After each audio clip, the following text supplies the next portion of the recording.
Welcome, fellow horror hounds, and welcome to the latest episode of Talk and Stalk, your unholy home for horror. I'm your host, as always, Barry, and today's podcast is devoted to a cult horror movie released in 1962, Carnival of Souls. Now, Carnival of Souls is a film that actually received very little attention upon release, but over the years it has actually garnered a cult following and is now actually widely regarded by many to be a classic. It was directed by Herc Harvey, who I believe this is the only film credit to his name. This is his one and only film. And this is just an example of low-budget filmmaking, really, kind of at its finest. This is very much a cult classic. There wasn't even many people working on this film. I believe Herc Harvey's crew only consisted of 5 other people besides himself. And I think they actually raised the funds for this movie over the course of I believe it was a weekend, a couple of days or something. This movie, what I really like about this film is the very Twilight Zone aesthetic. This movie is essentially kind of an extended Twilight Zone episode. The black and white, low budget just kind of adds to the film's atmosphere and creepiness. I'm a huge Twilight Zone fan, as I've probably mentioned 9 million times before. It is my all-time favourite TV series, and without a doubt one of the most influential shows of all time. And this very much feels like the Twilight Zone. And I do believe an episode from season 1 called The Hitchhiker, which is actually a personal favourite of mine, was actually kind of the influence behind Carnival of Souls. That episode did actually prove to be an inspiration somewhat. So what we get in this film now, at the end of the day, we're kind of in this age where audiences have become a lot more savvy. I think you'd very quickly realise the kind of outcome to this film. Basically, there's a bit of a drag race that goes on very early on in this film. And a car, plummets into the water, and there's one survivor, a young woman that actually comes out, and she actually survives. But during the course of the movie, she starts to see strange things and experience strange things. She's being seemingly haunted, stalked by this unknown phantom, this ghoul-looking being, who was actually played by Herc Harvey, the director-producer himself. She during the course of the film, she actually experiences this kind of phantom being seeing her, and there's actually a couple of moments in the film where she actually loses. She can't actually hear anyone, and nobody can actually hear or see her. It's almost like she doesn't exist. And of course, I'm sure everybody would work out that she's actually dead. Well, I believe that she's actually caught kind of between the land of the living and the dead, in this film. And, she obviously doesn't realise it. And what's really kind of notable in this film as well is she's very cold. She seems to be a very kind of cold, despondent person. Now, I don't actually know if this is because of the situation that she's in, and that's because she's essentially dead and maybe she's lost her soul. I'd be intrigued to see what she was like before the accident. It's like when she pulls into the gas station and the guy says to her, what do you want? And she's just, fill her up. And I'm like, what? The guy doesn't even get a please or anything? And then when she goes to actually stop in this, I think like a small B&B or something. She's renting a room and the woman says to her, like, oh, we've got some sandwiches here to make you. You can have this. And she's like, oh, good. I'm going. Again, not even a thank you or a please. And there's even a couple of characters in the film that actually kind of make this acknowledgement and realise that she's very kind of cold. When, for example, she decides to leave her job, as she's actually a church organist, and that's one thing I do actually like with this film. There's an organ theme that actually accompanies much of the movie, and it's very simple but really quite effective. It's quite creepy. There's a moment in the film where it's almost as if she's possessed, and she starts playing this song on the organ. and she's like not in control of herself. And I think one of the creepiest moments in the film actually is where we see this kind of wide-eyed character, her staring, and she's got the phantom man, slowly walking towards her, and we just kind of see this reaction of her. But she turns around to, she's leaving one job to go to another, to be at a church, or to be a church organist elsewhere.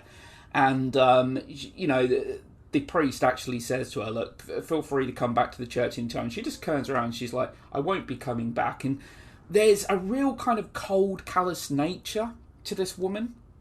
And she's actually, during the course of the film, she's being pursued by this guy who has to be one of the most, how do I put it? He's just so chasing her, like, honestly, he's so goddamn persistent. That's the word I'm looking for. So persistent. He won't take no for an answer. And he's a bit of a little bit of a sleeve. There's a moment in the film where he's kind of like, she's getting undressed and he's trying to catch a look, through the creak of the door and all that. And he just won't take no for an answer. He's desperately, quite similar to a guy in 1965's Repulsion. Repulsion, a classic psychological horror film, obviously directed by Roman Polanski. There's a guy in that film that is constantly chasing Catherine Deneuve's character throughout the course of the film, and I think these guys think perseverance is going to pay off. Do you know what I mean? But that's kind of the thought process that a stalker goes through, surely. But during the course of the film, she's actually she's kind of drawn to this amusement park that she passes. There's something kind of luring her in. And it was a real abandoned amusement park, in fact. I believe it actually burned down in, I think it was like 1967 or something. And it was rebuilt, but on a smaller scale. So basically, I think it's kind of just a small venue for like music acts and all that now. But yeah, really kind of creepy set. And there's a couple of moments in the film in which he actually walks into this kind of abandoned carnival. And of course, the carnival starts playing up. And we start to see all of these ghoul-like figures. And this movie as well proved to be really influential. The likes of George A. Romero and David Lynch have actually cited this film as an inspiration for their... I mean, David Lynch is a very unique filmmaker. He's very much an acquired taste. Love him or hate him, there's no denying he's a unique filmmaker. But George A. Romero had actually said that I believe the looks of the ghouls in this film are actually what inspired the looks of the zombies in the classic 1968 Night of the Living Dead.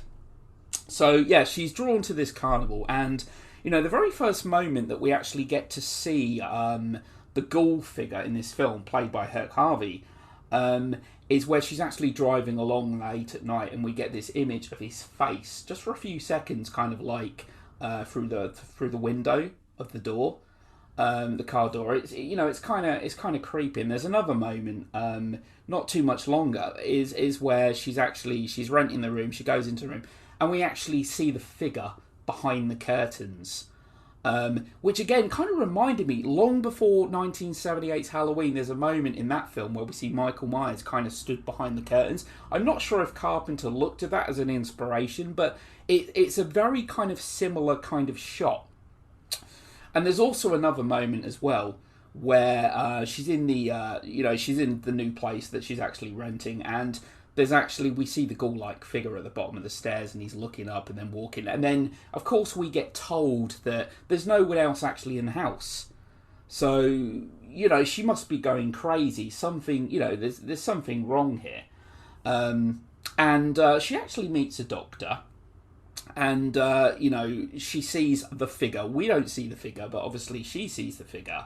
And she runs away while she's at this water fountain. She bumps into a doctor, and he claims that, it hasn't been long since her car accident and that, and she's still in shock. And obviously it's caused a lot of trauma, and this is probably the reason for her hallucinations. And this is where it kind of gets to the core of the character as well, because I think he asks about relationships, and she says she's never had the longing of a human, of a man. Relationships are just nothing that she's ever desired, and she doesn't like the company of other people. So, I mean, she's certainly not a people person. That much is very apparent very early on in this film. But as I said, maybe, I don't know if that's anything pertaining due to what's actually happened to her. And, she actually gets described as being a strange one, later on in the film. As I said, I really like the very kind of Twilight Zone aesthetics. If you just kind of switch this on at the TV, you'd assume it was probably an episode of the Twilight Zone. And from what I also know as well, the film was originally released on a double bill with The Devil's Messenger, which was basically kind of a TV pilot, I think, for a Swedish horror show. But this film, like I said, got very little attention upon release. I also think that there was actually an original cut of the film, actually run for 84 minutes. Now, admittedly, I've only seen the 78-minute version. It's kind of a short and sweet kind of movie. But I think that Herc Harvey, the director, actually got the idea for this whole movie when he was actually driving past the Solitaire amusement park where it was actually filmed while he was travelling through Salt Lake City. I think there was actually 3 filming locations for this movie. And, a lot of the people in the film were actually kind of locals, people that hadn't actually appeared in films prior. I mean, this was very much kind of they had very little money to spend. They just wanted to make a scary movie, a creepy film with the little money they had. And, there was actually a remake. Less said about that, the better. I believe it was released in, I think it was 98. And there really is no kind of connection to it whatsoever. Except in title, which presumably was used as a selling point, because already at this point, Carnival of Souls was very much a cult horror film. And the ending, the ending is similar, but the movie itself is almost completely different. And this is a film that ended up in the public domain. It didn't acquire rights, so it is one of them films that has actually been seen many times in TV and film. Not as much as Night of the Living Dead, because I'm sure a lot of people realise that Night of the Living Dead is part of the public domain as well. I mean, if I got £1 every time Night of the Living Dead was seen in a TV show or a horror film, I'd probably be rich. And I think the whole movie was actually filmed in just 3 weeks, I believe it was. But yeah, getting back to the scene with the psychiatrist. He's not a psychiatrist, actually, a doctor. And I think she actually says, because there's a couple of moments in the film, like I said, where nobody can hear her, she can't hear anything. And she says that it was more than not being able to hear anything or make contact. It was though she didn't exist, like she has no place in the world. And that's obviously because I firmly believe that she's in limbo. At the end of the movie, we actually get this, we see the scene, we see the current, and basically there's these footprints leading away, and then they just go nowhere. They've completely vanished, and we actually see her body in the car with her friends. So she obviously died and was in this state of limbo, during the course of the movie. And, there's another scene as well, which, it's kind of creepy. I mean, you got to bear in mind, this is very kind of low budget. I think certainly for its time, it's an effective film. It's the scene where she actually, the guy that won't leave her alone, basically. I mean, I don't think this was ever going to be a relationship. She actually says kind of very little in the movie. She's clearly not interested. Except when she's actually scared. When she realises that she's actually scared, she decides that, do you know what, this guy could kind of come in handy, keep me company, and she actually pleads for him in the end. But there's a scene where he sneaks up on her, comes up to her, and she's sitting there by the mirror. And as she looks into the mirror, she sees it's the Phantom stood there. And she, needless to say, panics. Another moment as well is when she actually her car's faulty, and she actually takes her car into the garage, and the car's getting looked at, and then of course I quite like this shot actually. There's a shot of a figure that comes through the door, and obviously it's presumably the ghoul, and then gets low down and she does a runner, and during the whole course of this movie she is being followed by this ghoul figure, which again, as I said, is quite similar to the Twilight Zone episode The Hitchhiker, in which the lead character is being pursued by this hitchhiker who's constantly beckoning to her. Now, because we've seen countless TV shows and films since, I don't think it takes long to realise that they're probably dead. But, back in the day, this isn't something that was seen too often. The whole kind of The Sixth Sense really kind of commercialised it in '99 with the lead character of Malcolm Crowe actually turning out to be dead. It was a big twist ending, but that even adopted it from the likes of, The Hitchhiker in the Twilight Zone and Carnival of Souls. But as I said, this film was in the, I believe it was filmed in Lawrence, Kansas, and also Utah as well. Now, I believe as well, for car enthusiasts out there, I wouldn't notice, but the car that she actually drives, the 1960 Chevrolet, is actually a different car to the car that actually goes off the bridge. I think that's a 1949 Chevrolet. And then there was a 35 Chevrolet actually used in the drag race at the very beginning. And that's the film. This film takes no time in getting going. This film literally starts. You get the opening credit. I think actually the opening credits come after the drag race, in fact. It literally opens with the drag race. But there were actually 3 cars that she was actually driving. Now, I also read somewhere recently that the Simpsons producer and writer, Dana Gould, long-time worker on The Simpsons, long-time horror fan, and this is actually one of his all-time favourite horror movies, I believe. As I said, this film definitely does have a cult following, and I believe one of the stars of the film, I believe it was the guy that was pursuing her, did star in the 98 remake, but we're not going to talk about that film anymore. So I think the budget to this film was, I believe it was $33,000 as well. As I say, it wasn't a box office success, but over the years, and I think that's probably down to word of mouth and many subsequent TV showings, it was really with many showings on television that this film really started to pick up in popularity. It's a film that I really like. It's one of my favourite 60s horror films. There's not many 60s horror films that I would actually put over this. There are some, the likes of Night of the Living Dead and Psycho and maybe even Repulsion. But this is one of the better 60s horror films, in my opinion. As I said, I'm a huge fan of the Twilight Zone, and I just love the fact that this is this is one of the most Twilight Zone-esque movies out there. And there's a few other films, even more modern films, I could recommend to anyone that's a fan of the Twilight Zone. Everything from Triangle, which I believe was 2009, Coherence, which is actually a pretty good film, a very kind of mind-bending movie as well. Even Dead End, released in 2003, I actually think is a really good film.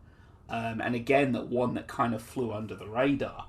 But it's just good to know that this film does actually have a fan base out there. And Herc Harvey, one and only film he ever made. The organ score as well. You don't really hear that too often in a movie. I've certainly not seen many horror films where the whole score is completely done with an organ. I think after this, actually, I believe Herc Harvey had actually went back to, I think he used to be a director and producer of kind of industrial and educational films, and he just wanted to make a movie. He just kind of wanted to make one movie, and then ended up going back to his previous job of, industrial. But this is a film that has actually played quite an important part in horror. And I would recommend to anyone that really likes or loves this film to own the Criterion collection Blu-ray. It's great. They've done a fantastic job with the restoration. I think that's pretty much all I really want to kind of talk about on Carnival of Souls. It's a good cult horror film. Love the black and white. I just love black and white. I think there's a real kind of purity to black and white. Be it Twilight Zone, be it Outer Limits, be it Psycho, Repulsion even, which, as I said, great psychological horror film. I've just always had a soft spot for black and white. And, obviously, I said near the end of the movie, all of these ghouls. Now, one thing I almost forgot to say is I do believe that she actually sees herself as a ghoul at the end of the film that's actually dancing with the phantom that has been pursuing her during the course of the movie. So she actually sees her dead self, if you will. And the carnival that they're actually dancing at, it used to be a dance hall before it became a carnival. So that's where the whole kind of dance aspect comes in. And I believe they actually used a lot of professional dancers at the end of the movie for that scene as well. So, that's pretty much all I really want to say. Just a couple of other things as well. There's kind of like little hints in the movie, if you will. For example, I think there's actually a moment where she just it's the priest talking to her, and he actually says, and this is quite important, he says that it takes more than intellect to be a musician, to do what you do. You should put your soul into it. And then there's a moment later on in the movie, I believe it's the other priest that speaks to her, and he actually says, or it's the same priest, and he actually says, I feel sorry for you and your lack of soul. Because she's actually playing this score, this piece that she wasn't meant to play. This is the moment where it's like she's become possessed. And he says, yeah, I feel sorry for you and your lack of soul. Well, that's the thing. She's essentially lost her soul. She is in this state of limbo now, which kind of probably explains the weirdness, the fact that she's very much a shadow of her former self, perhaps. But, that's all I really want to talk about. Carnival of Souls. Love the film. And, I've seen it many times. And it's not really a movie I ever get bored of. It's a film that I return to quite often. So thanks a lot to everyone that listened, and if you've liked what you've heard, please feel free to subscribe, and I'll be back again soon to haunt you and torment you. Take care.